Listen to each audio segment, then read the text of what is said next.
কর এবং ভ্যাট এই দুইটাই অর্থনীতির জন্য ক্ষতিকর। কিভাবে ক্ষতিকর? কারণ একটা অর্থনীতি বলতে কি বোঝায়? আমাদের প্রত্যেকের জিডিপি কি? আমাদের প্রত্যেকের যে প্রোডাকশন, আমাদের প্রত্যেকের যে উৎপাদন, সেটার সমষ্টি। আমাদের প্রত্যেকের কি আয় রোজগারের সমষ্টি একটা দেশের মোট আয়। এখন চিন্তা করেন, আপনি একটা টিউশনি করাবেন, একজন ছাত্রকে পড়াবেন। এখন আপনি বললেন যে আমার বেতন মাসে 4,000 টাকা, এবং সরকার এখানে বলল যে না, এখন থেকে নতুন আইন, 4,000 টাকার মধ্যে তোমাকে 1,000 টাকা কর দিতে হবে। তো তার ফলে কি হবে? আপনার এই যে গার্ডিয়ান, সে হচ্ছে 5,000 টাকা দিবে, কিন্তু আপনি পাবেন 4,000 টাকা। এখন চিন্তা করেন, 4,000 টাকা যেই কয়জন একটা শিক্ষক রাখার এফোর্ড করে, একটা শিক্ষক রাখার ক্ষমতা রাখে, যখন এটা বাড়িয়ে আপনি 5,000 করে দিবেন, তখন কি হবে? মার্কেটটা ছোট হয়ে যাবে। তখন কি আপনার বেকারত্ব বৃদ্ধি পাবে। মনে করেন যে আপনি তেল কিনতে গেলেন, এখন বাজারে তেলের দাম হচ্ছে 100 টাকা, কিন্তু সরকার বলল না, আমাকে 15% ভ্যাট দিতে হবে, আয়ের উপর 25% ট্যাক্স দিতে হবে। তো সব মিলিয়ে দেখা গেল 130 টাকা হয়ে গেছে। তো তেলের দাম যখন 130 টাকা হয়, তখন যে বিক্রেতা, সে কি আগের সমান বিক্রি করতে পারে? আর যে ক্রেতা, সে কি আগের সমান ভোগ করতে পারে? কিন্তু এই ট্যাক্সটা যদি না থাকতো, আপনি আরো কি বেশি ভোগ করতে পারতেন, বেশি কেনাকাটা করতে পারতেন। আর যে বিক্রেতা, সে আরো বেশি বিক্রি করতে পারত, দুইজনেই লাভবান হতো। যখন আমি ট্যাক্স এবং ভ্যাটটা বসাই দিলাম, দুইজনেই হলো কি ক্ষতিগ্রস্ত। বুঝে গেল? এবং আমরা যদি ক্ষতিগ্রস্ত হই, অর্থনীতি কি আমাদের সকলের সমষ্টি, তাহলে অর্থনীতিও হবে কি এই টাকাটা সরকারের কাছে যায়। তো সরকার তো লাভবান হচ্ছে, আমি একটু ক্ষতিগ্রস্ত হলাম, বিক্রেতা একটু ক্ষতিগ্রস্ত হলো, সরকার তো লাভবান হচ্ছে। তাহলে এই লাভের টাকাটা যদি সরকার আমাদের জন্য খাটায়, তাহলে তো আমরাও লাভবান হলাম। সুতরাং কোনো ক্ষতি হলো না, উপকার ক্ষতি কাটাকাটি সব সমানে সমান, নাকি? এখানেই ভুলটা না, ঠিক না। চিন্তা করেন, আপনার যেই টাকাটা তুললো, সেই টাকাটা কি আমরা ভোগ করতে পারি? কেন না? কারণ আমি ধরলাম যে দেশে কোনো দুর্নীতি নেই, তাইলে কি সমান হবে? যে ধরা যাক আমি একটা ইসলাম ব্যবস্থা আনলাম, এখানে সব মানুষ সাহাবী হয়ে গেছে, কিন্তু এই ব্যবস্থাটা চললো, তাহলে যদি 30,000 কোটি টাকা কর উঠে, 30,000 কোটি টাকা কি আমাদের জন্য ব্যয় করা হবে? না। কেন না? কারণ কর তুলতে কি আছে? খরচ। এরপরে আপনি যদি কর না দেন, আপনাকে পিটানোর জন্য আছে কি? পুলিশ। আপনাকে আদালতে নিয়ে রায় দেওয়ার জন্য আছে কে? জাজ। জাজের বেতন, পুলিশের বেতন, কর সংগ্রাহকের বেতন সব হবে কার টাকায়? তাদের অফিসের খরচ হবে কার টাকায়? গাড়ি খরচ, পেনশন। আচ্ছা, এই গেল একটা বিশাল খরচ। তারপরে এই টাকার পরে এই টাকাটা কিভাবে খরচ করা হবে, সেটার জন্য লাগে কি? পরিকল্পনা মন্ত্রণালয়। তারপরে কি করতে হয়? ছাড়তে হয় টেন্ডার, তারপরে দিতে হয় বিজ্ঞপ্তি, এবং এই টাকাটা রাখার জন্য লাগে কি? ব্যাংক। এই সব কিছুর খরচ আপনার। তারপরে যেই অংশটা বাকি থাকে, শুধু সেই অংশ চাইলে সে খরচ করতে পারে, চাইলে সেই টাকা দিয়ে আপনাকে গুলিও করতে পারে, এবং চাইলে সেই টাকা দিয়ে আপনাকে জেলে বসিয়ে খাওয়াতেও পারে। আপনার টাকা কিভাবে ব্যয় হবে, এই সিদ্ধান্ত কিন্তু আপনার হাতে আর নাই। এইভাবে করের মধ্যে দিয়ে, করের চক্রে আপনার টাকাতে আপনাকেই বানানো হয় রাষ্ট্রের গোলাম। যেই ব্যক্তি জেলে আছে, সেই ব্যক্তির খাওয়ার পরার খরচ দিচ্ছে কে? আপনি। কিন্তু আপনার সন্তানের খরচটা হয়তো আপনি দিতে পারছেন না। এবং দেখা গেছে আমেরিকার ক্যালিফোর্নিয়াতে স্কুলের পিছে প্রতি বছর যেই খরচ হয়, তার চেয়ে বেশি খরচ হয় জেলের পিছে। অর্থাৎ একটা জাতিকে শিক্ষিত করতে যেই টাকা ব্যয় হয়, তার চেয়ে বেশি ব্যয় হয় সেই জাতিকে বন্দি করে রাখতে। ইসলামে কি জেল সিস্টেমে শাস্তি আছে?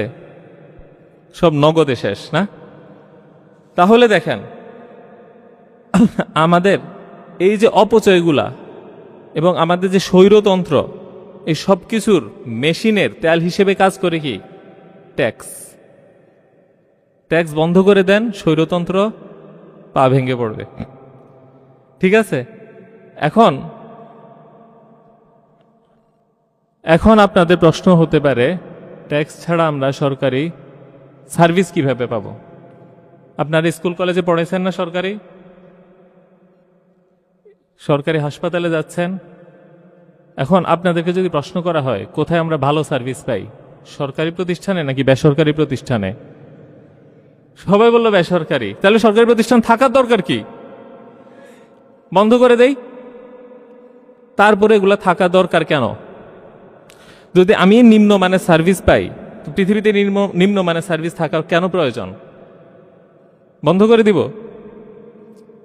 থাকা প্রয়োজন, কারণ গরিব কই যাবে নাকি?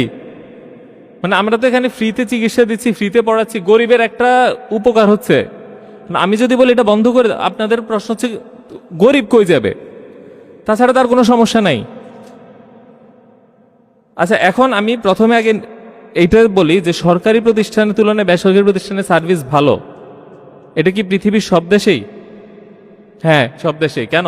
কারণ সরকারের কোনো প্রতিদ্বন্দ্বী নাই। ধরা যাক আপনি সার্ভিস খারাপ দিলেন একটা প্রতিষ্ঠানে, কাস্টমার আসলো না, আপনি ব্যবসা লস হয়ে কি সমস্ত মূলধন শেষ। আপনি তো এখানে বাঁচা মরার লড়াই করতে হয় ব্যবসা প্রতিষ্ঠান হিসেবে। কিন্তু সরকারি প্রতিষ্ঠান যদি খারাপ সার্ভিস দেয়, তার কি মূলধন হারানোর কোনো ভয় আছে? আবার মনে করেন আপনি একজন খুব ভালো তরুণ উদ্যোক্তা, আপনার মাথায় খুব ভালো একটা আইডিয়া এসেছে, এটা দিয়ে আপনি চাইলে ভালো সার্ভিস দিয়ে একটা সুন্দর পণ্য উৎপাদন করে আপনি অনেক বড় ব্যবসা করতে পারেন। কিন্তু আপনি একটা সরকারি কর্মকর্তা, আপনি যদি ওই সার্ভিসটা নেন, প্রোডাক্ট আনেন, ব্যবসা করতে চান, তাহলে কিন্তু আপনি পারবেন না। ফলে আপনার যে উদ্ভাবনী চেতনা, আপনার যে সৃজনশীলতা, সেটা সরকারি প্রতিষ্ঠান কাজে লাগাতে পারে না, বরং সে চাকরি ছেড়ে নিজের ব্যবসা শুরু করে। সেই জন্য উদ্ভাবনে, সৃজনশীলতায় এবং সার্ভিস কোয়ালিটিতে বেসরকারি প্রতিষ্ঠান সবসময় কি সরকারি থেকে এগিয়ে থাকে, এবং এটা কি সারা পৃথিবীতেই। এখানেই হচ্ছে সমাজতন্ত্র সাথে মুক্তবাজার অর্থনীতির তফাৎ। সমাজতন্ত্র বলেছে না সরকার সবকিছু করবে, মুক্তবাজার বলেছে না ব্যক্তিও প্রতিষ্ঠান করবে। শেষ পর্যন্ত সারা বিশ্ব দেখলো মুক্তবাজার অর্থনীতি সমাজতন্ত্রকে জয় করেছে। ইসলামের অর্থ ব্যবস্থা কোনটা? এটার উত্তর একটু পরে দিচ্ছি। আচ্ছা, সরকারি সার্ভিস যদি বন্ধ করে দেই, আমি বলছি গরিব কই যাবে? আবার একটু আগে বলেছি ইসলামী দৃষ্টিতে কর, ভ্যাট, খাজনা কি মুসলিমের সম্পত্তির উপর কর, ভ্যাট, খাজনা আরোপ করা নিষিদ্ধ, জুলুম। রাসূল সাল্লাল্লাহু আলাইহি ওয়াসাল্লাম কি কর, ভ্যাট, ট্যাক্স নিয়েছে? খাজনা তুলেছিল কি? জাকাত। জাকাত কার হক? হয়ে গেল সমাধান। গরিব কই যাবে? জাকাত নিবে। গরিব ভালো সার্ভিসই পাবে, টাকা নাই, নাও জাকাত। তাহলে এই যে বললাম একটু আগে সরকারি প্রতিষ্ঠানে এত ভর্তুকি দিচ্ছে, ঢাকা বিশ্ববিদ্যালয়ে প্রায় 100 কোটির উপরে, বুয়েটে, তারপরে মেরিটাইম ইউনিভার্সিটি, প্রত্যেকটি ইউনিভার্সিটিতে সর্বনিম্ন দেখেছি প্রায় জনপ্রতি 1.5 লক্ষ টাকা। এই পুরা খরচটা আমাদের দরকার নাই। কেউ যদি অসমর্থ হয় তাকে কি করব? বৃত্তি দিব জাকাতের টাকা দিয়ে। হয়ে গেছে সমাধান। তাহলে আমরা যদি ইসলামকে চাই, তাহলে আমরা কি বলতে পারি? সরকার নিজে ব্যবসা করবে এই চিন্তাটা বাদ দিয়ে ব্যক্তির হাতে তুলে দাও, আর কোনো ব্যক্তি যদি দরিদ্র হয় তার হাতে জাকাত তুলে দাও, আর আমাদের সম্পত্তির উপর কোনো কর নিও না। এটা কি বর্তমানে চাইলে পারি না? বর্তমানে যদি আমি এটা করি, আজকে যদি এটা করি, আগামীকালকে থেকে আপনারা আরো ভালো সার্ভিস পাবেন। যে দরিদ্র সে সরকারিতে হাসপাতালে না গিয়ে আরো ভালো জায়গায় যাবে, জাকাত পাবে। তাহলে দরিদ্র মানুষ কি আরো ভালো সার্ভিস পাবে। যে ধনী সে কি খুশি হবে? কেন খুশি হবে না? তার তো করেই নাই। কর কত পার্সেন্ট? 32%। আর জাকাত কত পার্সেন্ট? ধনী কেন খুশি হবে না? ধনীও খুশি, গরিবও খুশি, মধ্যবিত্ত কি খুশি না? কেন না? আপনি তো আয় করবেন বেশি, কর দিতে হবে না, আর আপনি ব্যয় হবে কম, জিনিসপত্রের দাম কমে যাবে, তা আপনি খুশি না? সবাই তো খুশি। এইটাই তো ইসলাম, এটা মানুষকে বুঝান। বলার দরকার নেই তো গলা কাটতে হবে, হাত কাটতে হবে, পা কাটতে হবে, আপনি জাস্ট বুঝান, আপনার জীবন আরো সুন্দর হয়ে গেছে। তো শেষ। কনভিন্স না হতে কোনো কারণ নাই। কোরআনের আয়াতে কি আছে সুদ নিয়ে? দেখেন, এতক্ষণ কিন্তু সুদের আলোচনাই আনি নাই, তারপরে আপনারা খুশি। আর একটু খুশি করি নাকি? এবার ব্যবসায়ীদেরকে আরো খুশি করি। ব্যবসায়ী বলল আচ্ছা ঠিক আছে, 32-এ যে 2.5% করলেন, আর একটু খুশি করা যায় না? অবশ্যই যায়। কোরআনে যখন সুদের আয়াত নাজিল হয়েছে, কোরআনে কি বলা আছে? তোমরা আর সুদ নিও না, অতীতে যা নিছো তা তো নিছই, এখন থেকে ঋণের উপর আর সুদ নিও না, বরং যে মূলধনটা আছে সেইটাই শুধু ফেরত নাও। তাহলে ব্যবসায়ীদেরকে কি বলবো? যত ঋণ আছে তার উপর আজকে থেকে আর কোনো সুদ নাই। ব্যবসা করেন, কি হাত তোলেন? কলিজা ঠান্ডা হয়ে যাচ্ছে নাকি? আজকে থেকে আর কোনো সুদ নাই। তুমি কিস্তিতে ঋণ পরিশোধ করে দাও, অথবা তুমি যদি বলো কি যে না আমার হাতে টাকা নাই, ব্যাংকে বলো আপনি বিজনেস পার্টনার হয়ে যান, ব্যাংক হয়ে যাবে নিজেই ব্যবসায়ী। সমাজে কোনো সুদই তো থাকবে না। বাহ, সুদমুক্ত সমাজ। ব্যবসায়ীদের আর কি সুদের নেশা, সুদের চাপ নিতেই লাগবে না, আরামে ব্যবসা করো। আরেকটু খুশি করতে হয় নাকি? আরো খুশি করবেন? আচ্ছা ঠিক আছে, আরো খুশি করি। দেখেন, সরকার যদি ব্যবসায়ী হয়, আমরা কি কোনো ব্যবসা করতে পারবো? যেমন কমিউনিজমে, সমাজতন্ত্রে সরকার বলল সকল হাসপাতাল আমার, সকল শিক্ষা প্রতিষ্ঠান আমার, সকল স্টিল ফ্যাক্টরি আমার, সকল গাড়ির ফ্যাক্টরি আমার। তো আমরা কি করব? সবাই চাকরি। আমরা সবাই কি করব? তো আমাদের বেতন হইতে পারে, আয় হইতে পারে সর্বোচ্চ কত? মাসে 1.5 লাখ টাকা। এটা আমাদের কি লিমিট? কিন্তু যদি বলে গাড়ির factory, steel factory, school, college, হাসপাতাল সব কিছুই তোমাদের হাতে দিলাম, আমরা প্রত্যেকটা খাতে কি করতে পারবো? ব্যবসা করতে পারবো। আমরা চিনির কল কি সরকারের হবে নাকি আমাদের? আমরা কি হবে? উদ্যোক্তা তৈরি হবে। পাটকল কি হবে? সরকারের নাকি আমাদের? তেলের ইম্পোর্টার কে হবে? সরকার নাকি আমরা? এতগুলা ব্যবসা করে ব্যবসার লাভটা পাবে কে? ব্যবসার ক্ষেত্র কি হবে? আরো নতুন নতুন ব্যবসার ক্ষেত্র উন্মুক্ত হবে। আমরা সবাই ব্যবসা করে অর্থনৈতিকভাবে সমৃদ্ধ হতে পারবো। তাহলে আপনি বলেন, সমাজতন্ত্র আমাদেরকে অর্থনৈতিক সমৃদ্ধ হওয়ার সুযোগ বেশি দেয় নাকি ইসলাম? পুঁজিবাদের প্রতি মানুষের আকর্ষণটা কোন জায়গায় জানেন? সমাজতন্ত্র মানুষকে ধনী হওয়ার কোনো সুযোগ দেয় না। পুঁজিবাদ এসে বলল তুমি তোমার ব্যবসা নিজে করো। ইসলাম ঠিক একই কথাই বলেছে। তাহলে কয়ভাবে খুশি করলাম?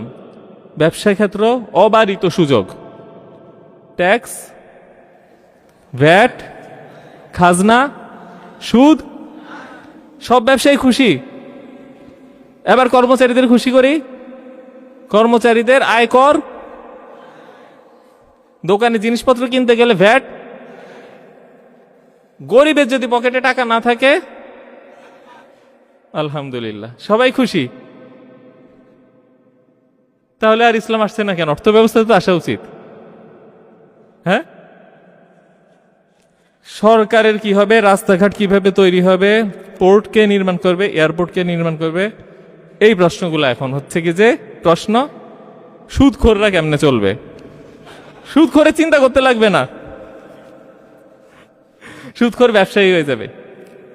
আপনি ইসলামী আইন দিলেন না, ইসলামী সমাজ দিলেন না, জাকাত দিলেন না, আর একজনকে বললে সুদখোর, তোমাকে শেষ করতে চাই না, এটা হয় না। আপনাদেরকে একটা গল্প বলি। আমার সাইকেল একবার চুরি হয়ে যায়। চুরি হয়ে যাওয়ার পর আমার খুব মন খারাপ। তার কিছুদিন পর আরেকটা সাইকেল চোরকে ধরা পড়ে। মানে আমার লাইব্রেরিতে পড়তাম, সাইকেল চোর ধরা পড়ে। তো তখন মানুষ ইচ্ছে মতন তারে পিটলো, কিন্তু আমার মনে হচ্ছে যেন আরো একটু বেশি শাস্তি দিলে ভালো হতো, কারণ আমার তো মনে ক্ষোভ। কিন্তু অনেকের মনে কষ্ট যে এইভাবে মানুষকে পিটানো, এটা তো একটা মানে পশুর মতন কাজ। যাই হোক, তো আমাকে বললো আপনি হলে কি করতেন? আমি বললাম আমি তো হাত কেটে দিতাম, ওইটাই ন্যায় বিচার। আমাকে কয়েকবার বুঝাইলো না এটা ঠিক হচ্ছে না, আপনার কথাটা যাচ্ছে না। আমি বারবার বলছি না ওইটাই ঠিক আছে, ওইটাই ঠিক আছে। তারপরে সে যখন বুঝালো, আমি বললাম ও, আমি আবার ভুল স্বীকার করতে পারি আলহামদুলিল্লাহ। বললাম না, আমার ভুল ছিল। ভুলটা ছিল কোথায়? আমি বলেছি হাত কাটতে হবে। আমার এই সমাজের মধ্যে সাইকেল চুরি করতে, কিন্তু এই সমাজে কি জাকাত আছে? এই সমাজে তো সুদ আছে, আছে? এই সমাজে দুর্নীতি রন্ধ্রে রন্ধ্রে।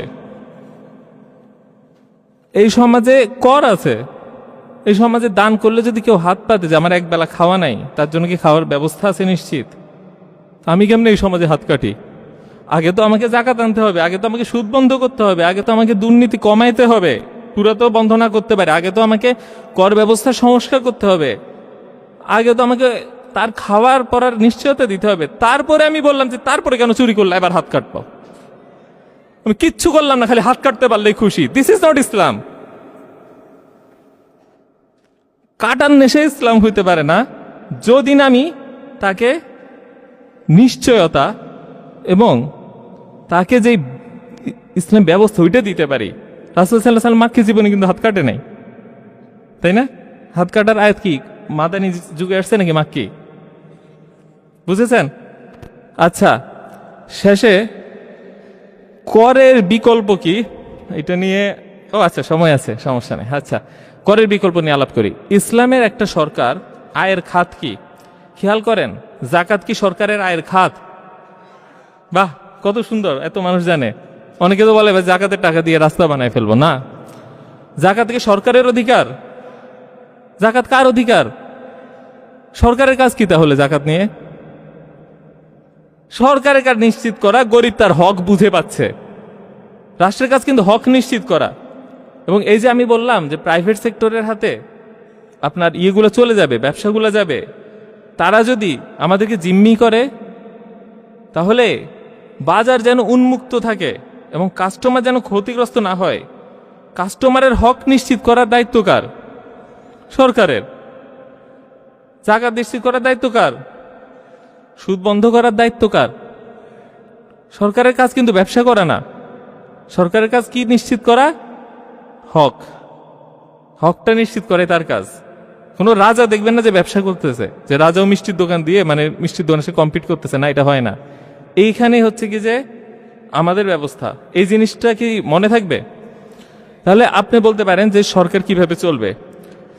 সরকারের আয়ের খাত কি ইসলামে? ইসলামে সরকারের আয়ের খাতগুলো কি আপনারা জানেন? আচ্ছা, আপনি যদি মুসলিম না হন সেই ক্ষেত্রে কি আপনি জাকাত দিবেন? তাহলে তো অমুসলিম হইলে ভালো। মানে সবাই বলবে মুসলিম হয়ে ব্যবসা করতে পারি, অমুসলিম হয়ে ব্যবসা করতে পারি, মুসলিম হইলেও সুদ নাই, অমুসলিম হইলেও সুদ নাই, কিন্তু মুসলিম হইলে জাকাত আছে, অমুসলিম হইলে জাকাত নাই, আমি সবাই অমুসলিম হয়ে যাব। এই জন্যে আছে কি অমুসলিমের উপর আরেক ধরনের কর। কি কি? জিজিয়া আর একজন বলছে খারাজ। জিজিয়া কি? মাথা পিছু কর। মাথা পিছু কর, ট্যাক্স তো অবশ্যই মাথা পিছু কর। ধরা যাক এখানে হচ্ছে কি যে 500 জন, তো জন প্রতি যতজন ব্যক্তি ততজনের কর, এটা হচ্ছে কি জিজিয়া। আর খারাজ কি? ভূমি কর, খাজনা। তাহলে এই দুইটা থাকতে হবে। এই দুইটা যদি না থাকে সব মুসলিম ব্যবসায়ীরা কি বলবে? অনেক কিছু দিছো বুঝলাম, কিন্তু কাফে তো আরো বেশি পাই আমি ওইটা। সুতরাং এই দুইটার মধ্যে দিয়ে কি যেই করটা উঠে সেইটা কিন্তু আবার দরিদ্রের হক না। রাষ্ট্র চাইলে সেটা দিয়ে কি অন্যান্য ব্যবস্থা করতে পারে। তাহলে কি বোঝা গেল রাষ্ট্রের আয়ের একটা খাত। আরেকটা খাত কি? খনিজ সম্পদ। খনিজ সম্পদের একটা অংশ কি রাষ্ট্র রাখতে পারে, তাই তো? এবার রাষ্ট্রের নিজস্ব খাস সম্পদ যেটা, সেটার আয় কি কে পাবে? আপনি, আমি? কে পাবে? রাষ্ট্র। সেটা দিয়ে কি হবে? রাষ্ট্রীয় ব্যয় হবে। আরেকটা খাত যে আপনি বলতে পারেন আচ্ছা ধরা যাক একটা দেশে সবাই মুসলিম হয়ে গেল, জিজিয়ার খারাজ তো বন্ধ হয়ে গেল, তারা কি করবে? তারা এক্সপানশন করবে, নতুন জায়গা দখল করবে, আর ওখানে যুদ্ধের মধ্যে দিয়ে যে মাল আসে সেই মালের একটা অংশ রাষ্ট্র রাখবে, আর নতুন এলাকা দিয়ে দখল করবে সেই এলাকার মধ্যে যারা কাফের থাকবে তারা জিজিয়ার খারাজ দিবে। সুতরাং ইসলামী রাষ্ট্রকে চালাইতে হলে সেটাকে এক্সপান্ডিং হইতে হবে। আপনি যদি নিজে না ছড়ান অন্যই আপনার উপর ছড়াবে। পৃথিবীটা তো এমন যে আপনারা সবাই বলবেন আমি মারবো, আর আমি বলবো আমি শান্ত থাকবো, আমি মারা যাব। নিয়ম হচ্ছে দুইজনের লড়াইটা চলবে, লড়াইয়ের মধ্যে যে জিতে তার দিকেই পৃথিবী ঝুঁকবে, তাই না? রাসূল সাল্লাল্লাহু আলাইহি ওয়াসাল্লাম কিন্তু মক্কা জয়ের পর বলেন নাই এবার আমি শান্তি চাই, পৃথিবীর সব যুদ্ধ বন্ধ, শেষ, আমরা এতটুকুর মধ্যেই শান্তিকে বসে থাকি, উনি কিন্তু ছড়াইছে, পরে সাহাবীরাও ছড়াইছে। এইটার মধ্যে দিয়ে কি আমাদের নতুন আয় নিশ্চিত হবে, ঠিক আছে? এখন এই আয়টা দিয়ে কি সমস্ত উন্নয়ন সম্ভব না। বর্তমানে যেহেতু বেশি টাকা তোলে, আমরা কিন্তু অত বেশি টাকা তখনও পাবো না। সেই জন্য আমরা কি করব, রাষ্ট্রীয় খাতগুলা বেসরকারীকরণ করব। বুঝে গেছে? বেসরকারীকরণের উপায় ফলাফলে কি কি উপকৃত হব, একটা হচ্ছে আমরা সবাই ব্যবসা করতে পারবো, আর আরেকটা হচ্ছে অপচয় কম হবে।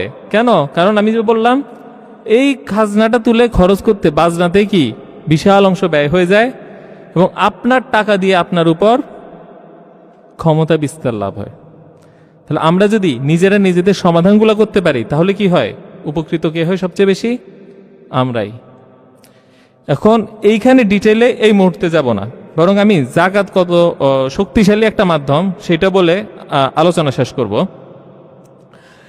আপনারা চিন্তা করেন, বর্তমানে আমরা পৃথিবীতে যে আলোচনাগুলো দেখি, কল্যাণ অর্থনীতি, হ্যাঁ আমি কিন্তু সমাজতন্ত্র পুঁজিবাদ দুইটাই কাভার করেছি। এখন আমি কল্যাণ অর্থনীতির দিকে একটু যাব। কল্যাণ অর্থনীতি কি? বর্তমানে অনেক ইসলামী দল কল্যাণ অর্থনীতি নিয়ে কথা বলছে। আচ্ছা, কল্যাণ অর্থনীতি নিয়ে কথা বলছে, কেমন? হ্যাঁ, আচ্ছা, আপনারা আজকে অনেক আলোচনা শুনলেন, আলোচনা শুনতে ঝিমানি আসছে, বোরিং লাগছে?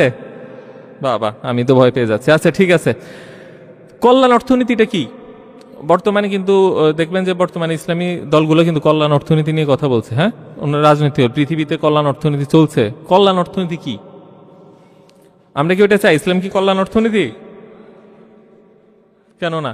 আচ্ছা, কল্যাণ অর্থনীতি কি ওইটা আগে জানি। হ্যাঁ না কেন, ওইটার উত্তর আমি শিখব। কল্যাণ অর্থনীতি হচ্ছে ধনীদের উপর কর আরোপ করে দরিদ্রদের জন্য বিস্তৃত সুযোগ সুবিধা নিশ্চিত করা। যেমন আমি যেখানে পড়াশোনা করেছি নরওয়ে, সেখানে কি কল্যাণ অর্থনীতি আছে, যেখানে করের হার বাংলাদেশের চেয়ে আরও বেশি এবং দরিদ্রদের জন্য সুযোগ সুবিধা আরও বেশি। কিন্তু কল্যাণ অর্থনীতির মূল যে লক্ষ্য সেটা হচ্ছে কি সম্পদের বৈষম্য নিরসন এবং ধনী দরিদ্রের মধ্যে কি বৈষম্য নিরসন করে কি ক্ষুধামুক্ত একটা বিশ্ব দেওয়া, দারিদ্র মুক্ত একটা বিশ্ব দেওয়া। এই সেই কাজটাই ইসলাম করেছে, কিন্তু করের মধ্যে দিয়ে না, করের মধ্যে দিয়ে যে অপচয় হয় সেটার মধ্যে দিয়ে না, বরং জাকাতের মধ্যে দিয়ে।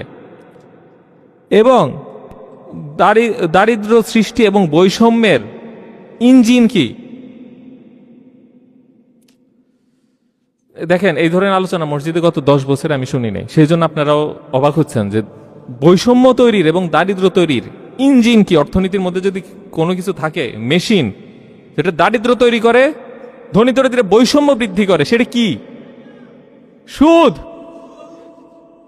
সুদ। জাকাতের উল্টা হচ্ছে সুদ। কেন? জাকাত হচ্ছে আমার যেহেতু সম্পদ আছে সেখান থেকে একটা অংশ গরিবকে দিতে হবে। জাকাত অস্বীকারী কি? আমার যা সম্পদ আছে তা আমি নিজের কাছে রেখে দিব। আর সুদ হচ্ছে কি? আমার যেহেতু সম্পদ আছে তুমি আমাকে আরো সম্পদ বাড়াই দিতে থাকবা। জাকাতের বিপরীত শব্দ কি?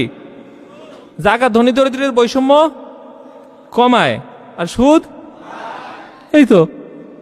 এখন কল্যাণ অর্থনীতির সমস্যা হচ্ছে সে ধনী দরিদ্রের বৈষম্যের ইঞ্জিনটা চালু রেখেছে, এবার বলছে ধনীকে ট্যাক্স দিয়ে গরিবকে দাও। দুইভাবে জুলুম হচ্ছে। এখন ইসলাম কিভাবে কল্যাণ নিশ্চিত করবে? দেখেন একটা জিনিস, কল্যাণ অর্থনীতি যে ইয়েটা, যে আমরা কি ক্ষুধামুক্ত একটা বিশ্ব পাবো, দারিদ্র মুক্ত পাবো। এই যে জাকাত, জাকাত কি শুধু স্বর্ণগয়নার উপরে? কিসের উপরে? সোনা গয়না আর টাকা, ফসল, ব্যবসা সম্পত্তি। কোন সম্পত্তি? তরল সম্পত্তি, যেটা কেনা বেচা হচ্ছে, স্থায়ী সম্পত্তি না আবার। হ্যাঁ, তাহলে চিন্তা করেন, আমি যদি দেখি ফসলের উপর জাকাত কত শতাংশ? 10 অথবা 5। আপনি যদি নিজে ইয়ে করেন, বৃষ্টির পানিতে করেন, তাহলে 10%, নিজে সেচ দিলে 5%। আচ্ছা, এখন বাংলাদেশে মোট কি পরিমাণ ফসল উৎপন্ন হয় জানেন আপনারা? বাংলাদেশে শুধুমাত্র চাল, গম ও ভুট্টা 467 লক্ষ মেট্রিক টন উৎপন্ন হয়। এর মধ্যে অর্ধেক সম্পত্তি যদি আমি ধরি জাকাতযোগ্য, তার 5% হয় 11.7 লক্ষ টন। শুধু চাল, গম আর ভুট্টা, এদের কি জাকাতে চলে যাবে? এখন আপনি সারা সপ্তাহে কয় কেজি চাল খান? 2 কেজি, আচ্ছা ধরলাম 2 কেজি, তাহলে 1 বছরে আপনার চাল লাগে প্রায় 100 কেজি। তাহলে 1 টন চাল লাগে কত? 10 জন ব্যক্তির।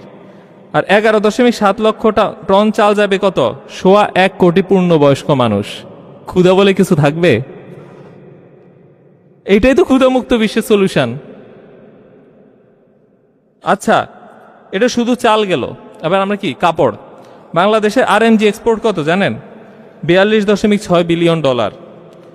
এর 10 ভাগের 1 ভাগ যদি আমি বলি ইনভেন্টরিতে বা গুদামজাত হয়, 10 ভাগের 1 ভাগ, তাহলেও আমরা দেখলাম 1215 কোটি টাকার জাকাত আসে। এখন একটা কাপড়ের দাম যদি 200 টাকা হয়, আমার 6 কোটি পিস কাপড় হয়, অর্থাৎ 2 কোটি মানুষকে 3টা কাপড় 1 বছরে আমি দিতে পারবো। এই পরিমাণ জাকাত হয়তো বাংলাদেশের আছে। একটা মানুষকে পুরান জামা পরবে রাস্তায়? সুযোগ তো নাই। প্রতি বছর 3টা জামা চলে আসছে। 2 কোটি মানুষ, 2 কোটি মানুষের লাগবেও না, তার চেয়ে বেশি মানুষ নিজে কাপড় আরো কিনতে পারবে, তাই না? এবং একইভাবে চিন্তা করেন বাংলাদেশের ব্যাংকগুলোতে কত টাকা আছে। শুধুমাত্র ইসলামী ব্যাংকে ডিপোজিট হচ্ছে 1 লক্ষ কোটি টাকা। এখন ওইটা 40 ভাগের 1 ভাগ যদি আমি জাকাত দেই, আর বাংলাদেশে কতগুলো স্বর্ণ গয়না আছে তার 40 ভাগের 1 ভাগ যদি জাকাত দেই, এটাই তো দারিদ্র্যমুক্ত বিশ্ব। ক্ষুধামুক্ত বিশ্ব পেলাম, দারিদ্র্যমুক্ত বিশ্ব পেলাম। কিসের মধ্যে দিয়ে? তাহলে ইসলাম আমাদের কি দিল?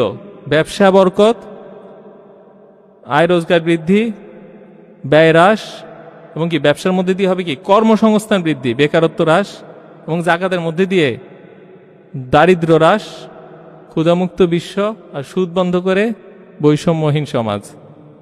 This is positive thing. এটাই ইসলাম। ইসলামের দাওয়াত এইভাবে আসবে। এই জিনিসগুলো শিখবেন এবং ছড়াবেন। আপনাদের জন্য কষ্ট করে শিখালাম, এজন্য আপনাদের উপর দায়িত্ব আছে। দায়িত্বটা কি? ছড়ানো। ছড়ানোর জন্য নিজেকে কি করতে হবে? ভালো করে। আপনাদের উপর দায়িত্ব কিন্তু বিনা অনুমতিতে দিয়ে দিলাম। এই জ্ঞান ছড়াইতে হবে। ছড়াবেন? নিজের মনে নিজেকে বলেন, আমাকে বলতে হবে না। এইটা ভালো করে শিখবেন এবং ছড়াবেন। এবং এইভাবে যখন একটা সুন্দর সমাজ নির্মাণ করতে পারবেন, তখন নিজের দেশের মানুষই আপনার পক্ষে লড়াই করতে পিছিয়ে দাঁড়ায় যাবে, এবং বাহিরের দেশের মানুষ বলবে আমি ওর মতন হইতে চাই, আমার ওইটা লাগবে। আজকে আমরা ইউরোপ আমেরিকায় সাগর পথে পাড়ি দেই কেন? কারণ ওখানে দারিদ্র্য কম, ওখানে ক্ষুধা কম, ওখানে ভাত কাপড়ের নিশ্চয়তা আছে। সেজন্য আমরা ইসলামে থাকতে চাই না তো, আমাদের তো ওইটাই স্বপ্ন। আপনি এইটা করেন, উল্টাই দেন, ওদের স্বপ্ন হয়ে যাবে এইটা। কারণ ওরা যা পারেন আমরা তাই পারছি। এই জিনিসটা নিয়ে আমরা আলোচনা করতে চাই মসজিদে, আলোচনা সবাই, এবং দেখবেন এইটার মধ্যেই ইনশাল্লাহ ইসলামের একটা সুন্দর দাওয়াত মানুষের কাছে পৌঁছে যাবে। আপনি আমার জন্য দোয়া করবেন। ধন্যবাদ।